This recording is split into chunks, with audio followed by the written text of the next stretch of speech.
راوی بیان کرتا ہے کہ میں حرم بیت اللہ کہ خدا ہم سب کو جو ہے وہ حج اور عمرے کی توفیق عطا فرمائے، کہہ رہا میں وہاں تھا، میں نے دیکھا رات کو کوئی غلاف کعبہ کو پکڑ کر گریا کر رہا ہے اور مناجات کر رہا ہے کہ پروردگار میں خطا کار ہوں، پروردگار اگر تو نہیں معاف کرے گا تو کون معاف کرے؟ ایک طولانی مناجات ہے جو امام نے کی ہے۔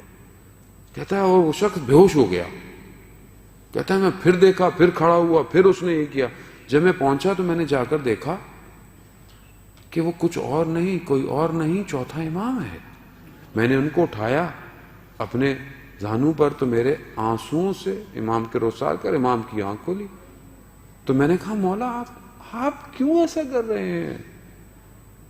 مگر آپ کے بابا امام حسین، آپ کے جد امام علی، آپ کی مادر جد بی بی زہرا، آپ ایسا کیوں کر رہے ہیں؟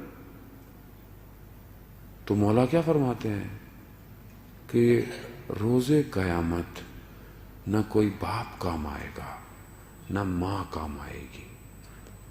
قرآن کی آیت کی تلاوت کی جس میں ہے پروردگار کہتا ہے، سورہ عبس کی غالباً آیت ہے کہ روز قیامت انسان 5 لوگوں سے بھاگے گا۔ ایک اپنے باپ سے، اپنی ماں سے، اپنی اولاد سے، اپنے دوستوں سے اور اپنے بھائی سے بھاگے گا۔ مانا جاتا ہے امیر المومنین بھی مولا فرماتے ہیں کہ اس دن ماؤں بہنوں کے بین کچھ نہیں کر پائیں گے تمہارے لیے، تم تنہا ہوگے۔ تو امام فرماتے ہیں کہ وہاں کچھ نہیں ہوگا، میں اکیلا حساب ہے، تو میں کیوں نہ خدا کی بارگاہ میں اس طرح گڑ گڑاؤں۔ تو عزیزان محترم، بہرحال ہم صحیفہ سجادیہ کو کھولیں، تھوڑا سا تو کھولیں، کم سے کم جو مفاتیح الجناح کے اندر دعائیں ہیں وہ صحیفہ سجادیہ میں سے ہیں۔ صحیفہ سجادیہ خود جو امام کی دعائیں تھیں وہ 200 کی تعداد ہے، لیکن جو جمع کیا گیا 50 سے کچھ زیادہ وہ صحیفہ سجادیہ میں ہے۔ لیکن مفاتیح الجناح میں بھی ہر روز کی دعا ہے، ہفتہ، اتوار، پیر، منگل، بدھ، جمعرات، چھوٹی سی دعا ہے۔ آپ اس کے مفاہیم دیکھیں، آپ اس کو پڑھیں، میرے خیال میں 3-4 منٹ سے زیادہ آپ کے خرچ نہیں ہونے ہیں ڈیلی۔ آپ پڑھ لیں، پڑھ نہیں سکتے تو پلے کر دیں، آج کل تو ہر چیز آڈیو آ گئی ہے، اپلیکیشنز آ گئی ہیں، کتنی اپلیکیشن ہے جس کے اندر ڈیلی کی دعا ہے۔ آپ گاڑی میں جا رہے ہیں، آپ اس کو پلے کر دیں، سن تو لیں کم از کم۔ خوب مفاتیح الجناح کے اندر 15 مناجات ہیں مولا کی، بہت بڑی نہیں ہے وہ، توبہ کرنے والے کی، شکر کرنے والے کی۔ کم از کم میں ایک دفعہ تو دیکھوں انہیں کہ میرا امام نے کیا کہا ہے۔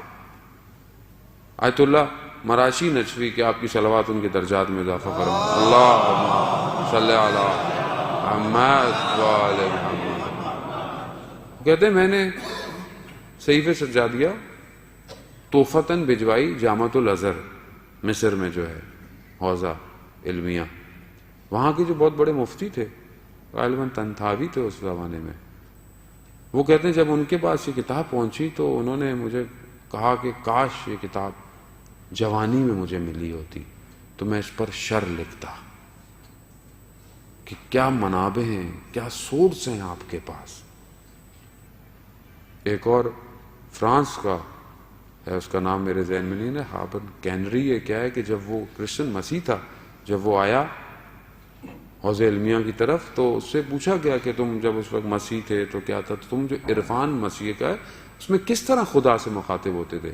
کہتے تھے میں صحیفہ سجادیہ کی دعائیں پڑھ کر۔ عزیزان محترم، غیر مسلم انہی دعاؤں کے ترجمے پڑھتے ہیں اپنی عبادتوں میں، مگر ہم لوگ، ہمارے گھروں میں تو شاید ہو بھی نہیں کتاب صحیفہ سجادیہ کی۔ تو عزیزان محترم، پھر ہم کس طرح امام کے ماننے والے ہیں؟ کیسے ماننے والے ہیں؟ امام نے اتنی زحمت کی ساری زندگی، اتنا گریہ کیا،